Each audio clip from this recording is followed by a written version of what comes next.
Hi very good morning to one and all present here. मेरा नाम तरुछाया शर्मा है और आज होली है गाइस। तो सबसे पहले हैप्पी होली टू एवरीवन। और आज से हम अपना फर्स्ट सीरीज स्टार्ट करने वाले हैं जिसका नाम है fundamental of computers. So let's start. Okay, fundamental of computers. तो फंडामेंटल ऑफ कंप्यूटर्स में हम पढ़ेंगे कंप्यूटर्स के बेसिक्स। ये कंप्यूटर के बेसिक्स क्या क्या है, कंप्यूटर की हिस्ट्री क्या है, कंप्यूटर की स्टार्टिंग कहाँ से हुई, कंप्यूटर के बेसिक कंपोनेंट्स क्या क्या है, कंप्यूटर की कितनी जनरेशंस हैं, कंप्यूटर में क्या इनपुट डिवाइसेस हैं, क्या आउटपुट डिवाइसेस हैं। ओके, तो let's start. Fundamental of computers. सबसे पहले अपना जो सिलेबस है उसका जो थर्ड टॉपिक है उसके according overview of the computer system including input output devices, pointing devices and scanner. Next फिर उसके बाद है रिप्रेजेंटेशन ऑफ डेटा जिसमें डिजिटल टू एनालॉग कन्वर्जन, ठीक है, नंबर सिस्टम और ये सारी चीजें, जिसमें आज हम पढ़ेंगे overview of the computer system including input output devices, pointing devices and scanner. मतलब पूरा जो कंप्यूटर सिस्टम है उसका पूरा ओवरव्यू पढ़ेंगे। कंप्यूटर सिस्टम है क्या, उसके बेसिक्स क्या है, उसकी हिस्ट्री क्या है। उसके बाद हम पढ़ेंगे कंप्यूटर में इनपुट डिवाइसेस कौन सी होती हैं, आउटपुट डिवाइसेस कौन सी होती हैं, पॉइंटिंग डिवाइसेस कौन सी होती हैं, types of scanner. Okay okay, overview of the computer system. तो कंप्यूटर क्या है? सबसे फर्स्ट, कंप्यूटर एक ऐसा भौतिक उपकरण है, एक वो डिवाइस है जिसके थ्रू क्या होता है कि हमने उसको कुछ डेटा दिया इनपुट में, कंप्यूटर ने उस डेटा को प्रोसेस किया और एक आउटपुट जनरेट किया। तो जो हमने डेटा दिया कंप्यूटर को, वो डेटा क्या था? एक ऐसा डेटा जिसकी कोई मीनिंग नहीं थी, एक मतलब बिना मीनिंग का कोई डेटा, रॉ डेटा, ठीक है, अनप्रोसेस्ड डेटा जिसको हम बोल सकते हैं। कंप्यूटर सिस्टम ने क्या किया? उसको प्रोसेस किया, ठीक है, जो हमें रिजल्ट चाहिए उसके अकॉर्डिंग। उसके बाद कंप्यूटर ने आउटपुट जनरेट किया, एक प्रोसेस्ड डेटा, जो कि बहुत मीनिंगफुल डेटा होगा, जो हमें आउटपुट चाहिए होगा। ओके, तो ये कंप्यूटर सिस्टम का एक बेसिक बेसिक फंडा ये है।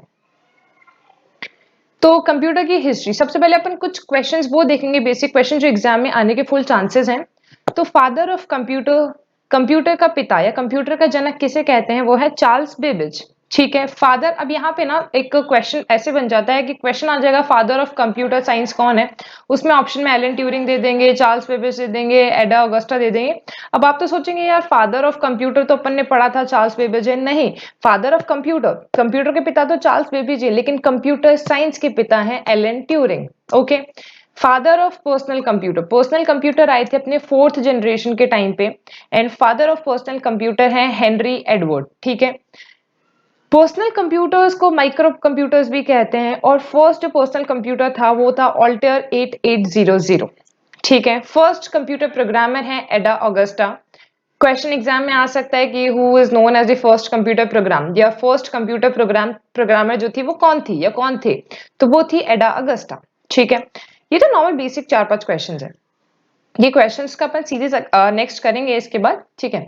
अब normal upon history of computers पे आते हैं। तो हिस्ट्री ऑफ कंप्यूटर्स में क्या है कि कंप्यूटर शुरुआत कहाँ से हुई। अब कंप्यूटर जो अपने सामने रखा है केवल यही कंप्यूटर नहीं है, कोई भी चीज कंप्यूटर हो सकती है जो आपके डेटा को प्रोसेस करके आउटपुट जनरेट कर रही है, ठीक है। अब कंप्यूटर की स्टार्टिंग आप यहाँ से मान सकते हैं कि एबिकस, आपने कभी देखा होगा बच्चों को कि वो एबिकस के क्लासेस ज्वाइन करते हैं। एबिकस के क्या होता है?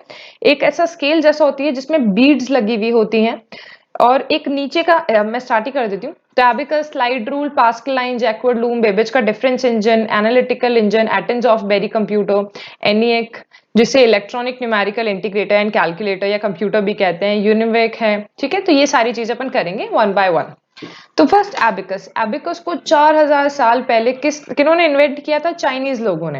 And it is believed to be the first computer. It is not the first computer, पर कहा जाता है, माना जाता है कि कैलकुलेशन या फर्स्ट क्या चीज आई थी, तो वो थी एबिकस। हिस्ट्री ऑफ मतलब बेसिकली जो हिस्ट्री ऑफ कंप्यूटर है वो बिगिन होती है, शुरुआत होती है उसकी एबिकस से। अब देखिए, ये देखिए, एबिकस कुछ इस टाइप का होता है, ठीक है। अब इसमें ना बीड्स होती हैं, जो नीचे वाली बीड्स होती हैं इन्हें हम बोलते हैं अर्थ, ठीक है। और हर एक बीड की वैल्यू होती है 1, हर एक बीड की वैल्यू होती है 1। और जो ये ऊपर वाली बीड्स होती हैं, ऊपर वाली जो मोती हैं, इन्हें हम बोलते हैं हेवन। आप ऐसे इसको मान सकते हैं कि नीचे क्या है? अर्थ, और ऊपर क्या है? आसमान। और लोग कहते हैं कि अरे भाई ऊपर आसमान में तो स्वर्ग है। तो ये कुछ इस टाइप से इसका कॉन्सेप्ट है, ठीक है। और इसकी जो हेवन की ईच बीड है, हेवन की जो हर एक मोती है, उसकी वैल्यू होती है 5। ओके, हैबिकस का इतना कॉन्सेप्ट क्लियर है बस। उसके बाद आता है स्लाइड रूल। स्लाइड रूल कुछ इस टाइप का दिखता है।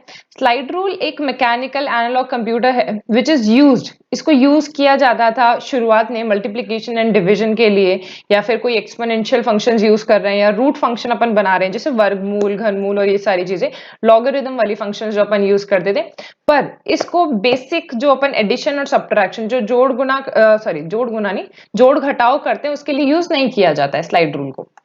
नेक्स्ट है पास्कल लाइन। पास्कल लाइन कुछ इस तरह से दिखता है। पास्कल लाइन को फर्स्ट एडिंग मशीन बोलते हैं, फर्स्ट एडिंग मशीन या फर्स्ट मैकेनिकल कैलकुलेटर। फिर आता है अपना बेबिज का डिफरेंस इंजन। ठीक है, बेबिज ने दो इंजन दिए थे, एक तो था बेबिज का फर्स्ट डिफरेंस इंजन और एक था एनालिटिकल इंजन। चार्ल्स बेबेज, जिन्हें फादर ऑफ मॉडर्न कंप्यूटर या कंप्यूटर का जनक भी कहते हैं, उन्होंने ही डिफरेंस इंजन बनाया था। ठीक है, अब डिफरेंस इंजन, अब क्वेश्चन ना कुछ इस टाइप में भी आता है कि डिफरेंस इंजन पहले आया, एनालिटिकल इंजन पहले आया। तो ध्यान रखिएगा, डिफरेंस इंजन आया था 1820s के टाइम पे और एनालिटिकल इंजन आया था 1830s के टाइम पे, मतलब ये 1820 के टाइम पे, अर्ली 1820 और वो 1830 के टाइम पे। तो डिफरेंस इंजन क्या करता है? डिफरेंस इंजन एक मैकेनिकल कंप्यूटर है which is capable of performing simple calculation. ठीक है, ये भाप से चलता था। जो डिफरेंस इंजन था भाप से चलता था, मतलब भाप ड्रिवन कैलकुलेटिंग मशीन थी। और क्यों बनाया गया था? ताकि जो लॉगरिथमिक टेबल्स होती है, अपनी लॉग वाली टेबल्स होती थी, उनको सॉल्व करने के लिए बनाया गया था। नेक्स्ट है एनालिटिकल इंजन। 1830 में बनाया था चार्ल्स बेबेज ने। ठीक है, ये भी एक टाइप की कैलकुलेटिंग मशीन है, थोड़ा सा उससे एडवांस्ड वर्जन मान सकते हो। और ये क्या करता था? इनपुट लेता था पंच कार्ड के थ्रू। ठीक है, ये क्या करता था? इनपुट लेता था पंच कार्ड के through and it was capable of performing और सॉल्विंग कोई भी मैथमेटिकल प्रॉब्लम, एडिशन, सब्ट्रैक्शन। और इसमें स्टोरिंग, ठीक है, इसमें स्टोरेज वाला एक कॉन्सेप्ट भी इस टाइम पे आ चुका था। अब ये अपन ने पढ़ा बेसिक्स। नेक्स्ट अपन स्टार्ट कर रहे हैं जनरेशन ऑफ कंप्यूटर, और यहां से क्वेश्चन उठ के आने वाला है। इस चीज का साफ ध्यान रखिएगा कि यहां से क्वेश्चन उठ के आएगा ही आएगा। ठीक है, तो जनरेशन ऑफ कंप्यूटर्स में अपन पढ़ेंगे first generation, second generation, third generation, fourth generation and fifth generation. तो टोटल 5 जनरेशन है कंप्यूटर्स की। फर्स्ट जनरेशन में यूज किया गया था वैक्यूम ट्यूब्स को। वैक्यूम ट्यूब्स कुछ इस टाइप की, पर बहुत बड़ी बड़ी गोल्ड ट्यूब्स हुआ करती थी। और क्या करती थी, पूरे एक कमरा है ना, एक बड़ा सारा हॉल है, उस बड़े सारे हॉल में एक कंप्यूटर बनाते थे और काफी सारी वैक्यूम ट्यूब्स को कनेक्ट करके बनाया जाता था। अब देखिए, इतनी सारी बड़ी बड़ी वैक्यूम ट्यूब्स का इस्तेमाल किया जा रहा है, तो वो क्या क्या चीजें करेंगी? वो पूरा का पूरा एक तो स्पेस कवर करेंगी, बहुत ज्यादा हीट जनरेट करेगी।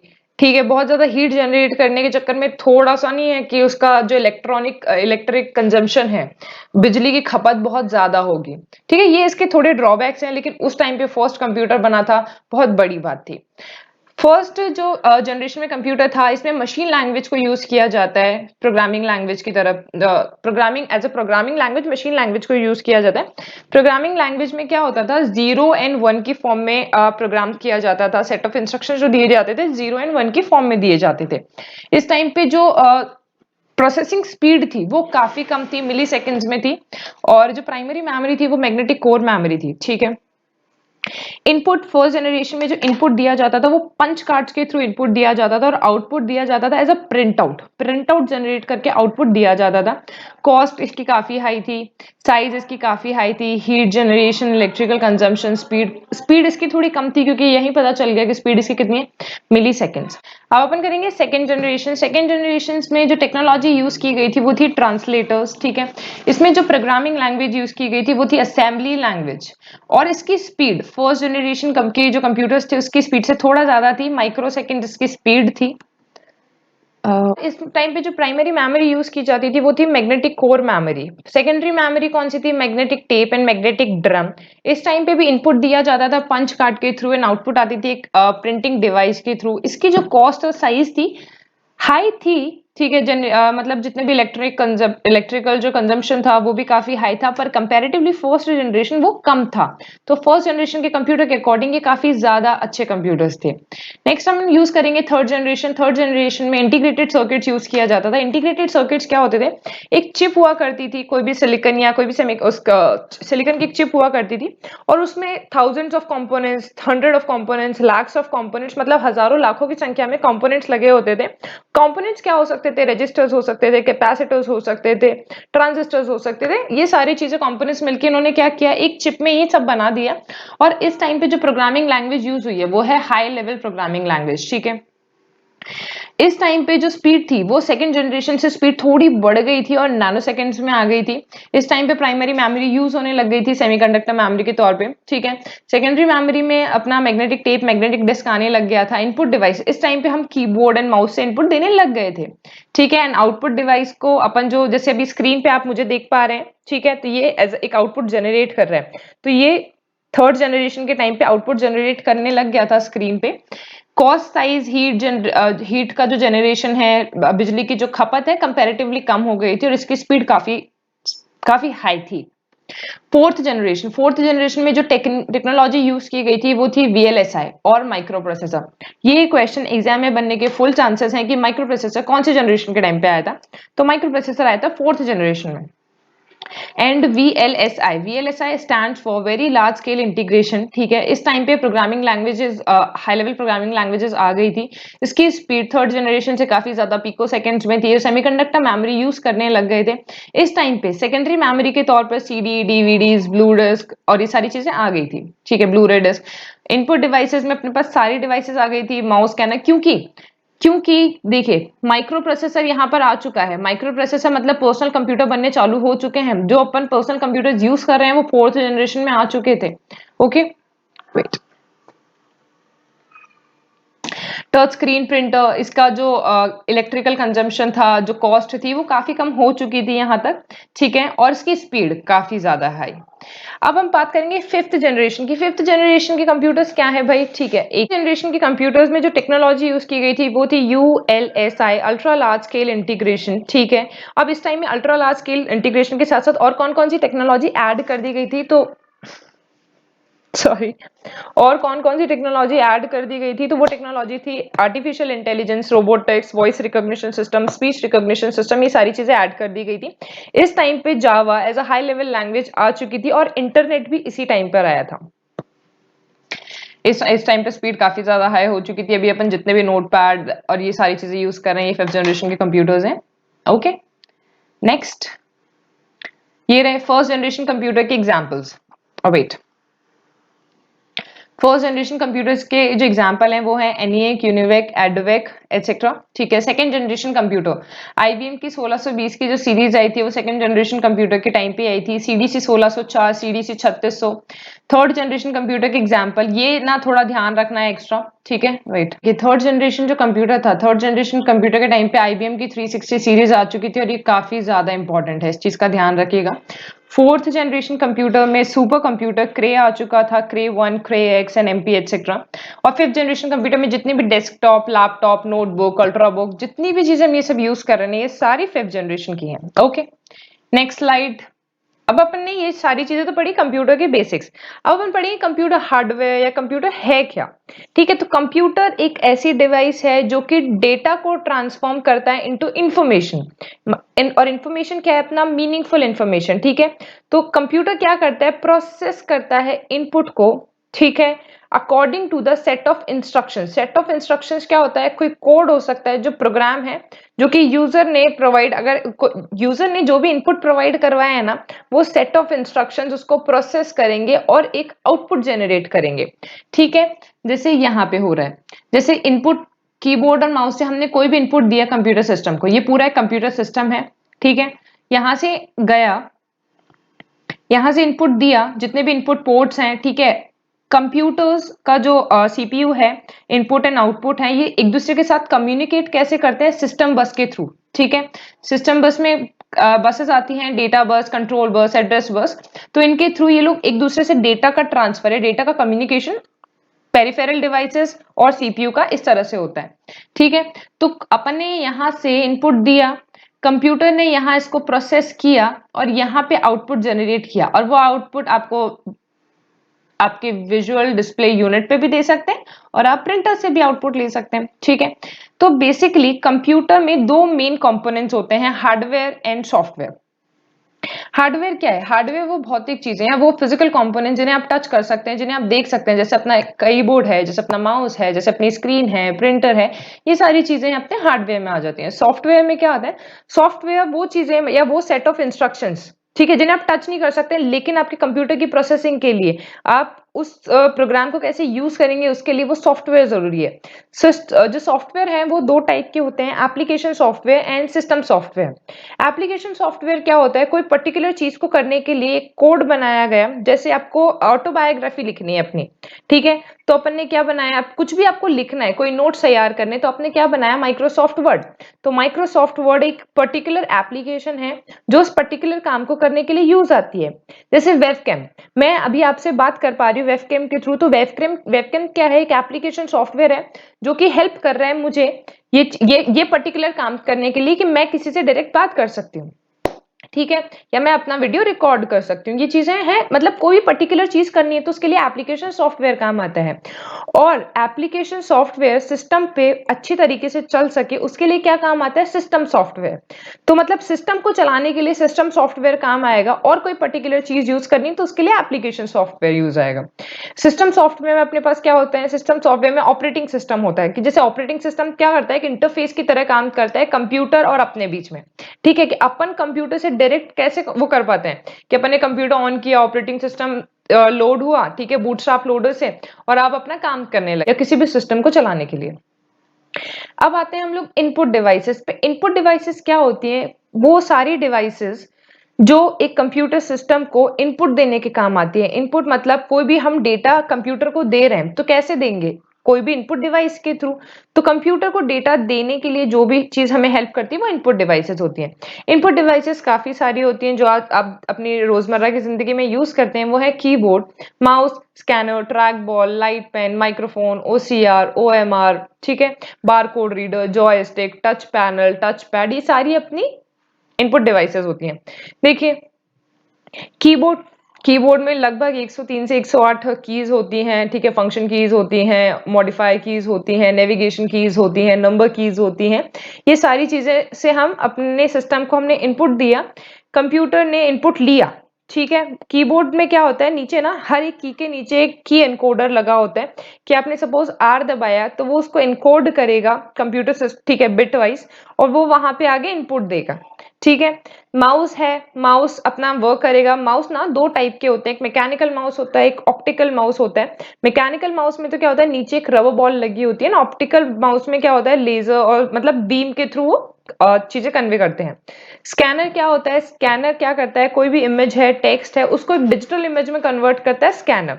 तो स्कैनर एक इनपुट डिवाइस है। ट्रैक बॉल और ये सारी चीजें एक पॉइंटिंग डिवाइसेस में आ जाती हैं। लाइट पेन, जो भी अपन पेन यूज करते हैं सिस्टम के ऊपर, ठीक है, टच जो अपना टच पैनल है उस पे अपने जो पेन यूज कर रहे हैं लिखने के लिए, ठीक है, ग्राफिक्स के लिए, वो लाइट पेन्स होते हैं। माइक्रोफोन, मैं अभी बोल पा रही हूँ इस माइक में, ठीक है, तो मैं इनपुट दे रही हूँ इस माइक को।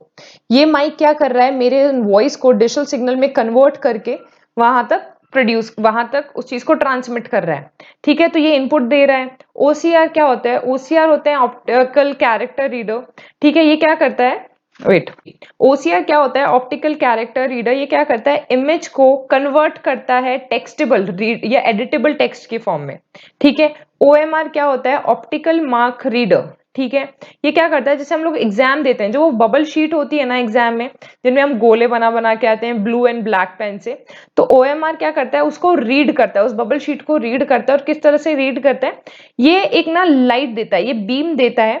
तो जैसे ही वो ओएमआर शीट उस पे से जाती है, तो जहां जहां हमने वो काले गोले बनाए होते हैं ना, वहां से तो लाइट वापस परावर्तित नहीं होती है, और जहां पे खाली छोड़ा है वहां से लाइट निकल जाती है, ठीक है, वहां से लाइट परावर्तित हो जाती है। तो ये उस टाइम पे से पता चलता है कि अच्छा ये आंसर है, ठीक है, क्योंकि यहाँ पे एक ब्लैक है और यहाँ से लाइट नहीं रिफ्लेक्ट हुआ है, नहीं परावर्तित हुआ है, ठीक है। तो ओएमआर कुछ इस तरह से वर्क करता है। इसी तरह से आगे हम आउटपुट डिवाइसेस पढ़ेंगे। आउटपुट आउटपुट डिवाइसेस भी काफी सारी हैं, जैसे मॉनिटर।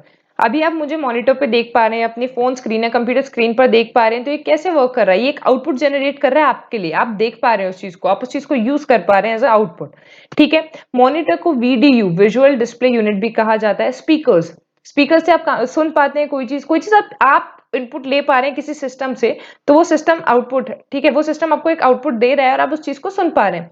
प्लॉटर क्या होता है, जितने भी ग्राफिक्स और ये सारी चीजें बनाने के लिए, ठीक है, बड़े बड़े प्लॉटर्स यूज करते हैं। स्पीकर्स आ गए हैं, प्रिंटर्स आ गए हैं, प्रिंटर्स काफी टाइप के होते हैं, ये सारी चीजें अपन पढ़ेंगे वन बाय वन। तो देखिए ये सारी डिवाइसेस हैं इनपुट डिवाइसेस, ठीक है, ये सारी डिवाइसेस हैं आउटपुट डिवाइसेस, लेकिन कुछ डिवाइसेस होती हैं जो एज ए इनपुट और आउटपुट दोनों काम करती है। जैसे कैमरा, कैमरा में आपने किसी को क्लिक किया, कैमरे में नीचे से एक रील निकली, तो वो इनपुट है और रील का निकलना आउटपुट है, ठीक है। अपना ये विजुअल डिस्प्ले यूनिट, मैं अपने सिस्टम को, अपने वेबकैम को अपने वेबकैम से कम्युनिकेट कर पा रही हूँ, ठीक है, या आप किसी से वीडियो कॉल पे बात कर रहे हैं, तो आप किसी से बात कर रहे हैं तो आप उसे इनपुट दे रहे हैं, लेकिन वहां पे सामने वाले के पास उसका एक आउटपुट जनरेट होगा, तो ये इनपुट एंड आउटपुट दोनों वाला काम कर रहे हैं। ओके, नेक्स्ट, पॉइंटिंग डिवाइसेस क्या होते हैं? हमारे सिलेबस में स्पेशली मेंशन किया गया है कि पॉइंटिंग डिवाइसेस आपको पढ़ने हैं, क्योंकि क्वेश्चन यहाँ से उठने के फुल चांसेस हैं। तो पॉइंटिंग डिवाइस क्या होती है? पॉइंटिंग डिवाइस मतलब किसी भी टेक्स्ट, इमेज या ऑब्जेक्ट या किसी भी चीज को ना पॉइंट कर सके, ठीक है, मैनिपुलेट कर सके उस चीज को स्क्रीन पर। फॉर एग्जाम्पल, कैमरे के जो माउस है, कर्सर के थ्रू आप किसी को भी पॉइंट कर सकते हैं, कोई भी आइकन पॉइंट कर सकते हैं, किसी भी स्क्रीन के किसी पॉइंट पे जाके उसे पॉइंट कर सकते हैं, ठीक है। कैमरे का, कंप्यूटर का माउस हो गया, फिंगर्स होती हैं, टच स्क्रीन जो होती है, ठीक है, टच स्क्रीन जो अपना स्क्रीन है, अगर अपन उसको यूज कर रहे हैं फोन में, जैसे वो टच स्क्रीन की तरह वर्क करता है, ठीक है, तो अपन उसको पॉइंट कर रहे हैं कि मेरे को ये आइकन खोलना है, मेरे को ये नहीं खोलना है, ठीक है, मेरे को बैक जाना है, मेरे को सारी जो रीसेंट टैब्स है वो हटानी है, मेरे को होम पेज पे आना है, तो ये सारे हम यूज करते हैं टच स्क्रीन पे। टच पैड, जो लैपटॉप का आपका टच पैड होता है, जिससे आप अपने फिंगर्स को यूज करके एज अ माउस यूज करते हैं, ये सारी चीजें अपने पॉइंटिंग डिवाइस में आती है। Light pen, stylus, track ball, track point, leap motion, ये सारी चीजें पॉइंटिंग डिवाइस में आएंगी। एग्जाम में क्वेश्चन कुछ इस तरह से बनेगा कि इनमें से कौन सी पॉइंटिंग डिवाइस नहीं है, चार ऑप्शन दे देंगे, एक ऑप्शन कोई सा भी ऐसा दे देंगे जो कि पॉइंटिंग डिवाइस नहीं होगा, आपको उस पर टिक करना है। या फिर क्वेश्चन आ जाएगा इनमें से कौन सी एक पॉइंटिंग डिवाइस है, तो चार ऑप्शन दिए, उसमें से एक सपोज आपको दे दिया जॉयस्टिक, तो आपको जॉयस्टिक पे टिक लगाना है, ठीक है।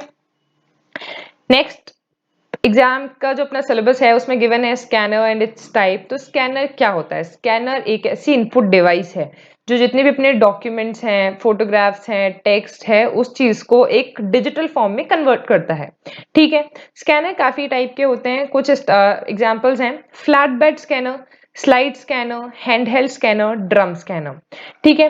तो अब ये देखिए फ्लैट बेड स्कैनर क्या होता है। फ्लैट बेड स्कैनर क्या होता है?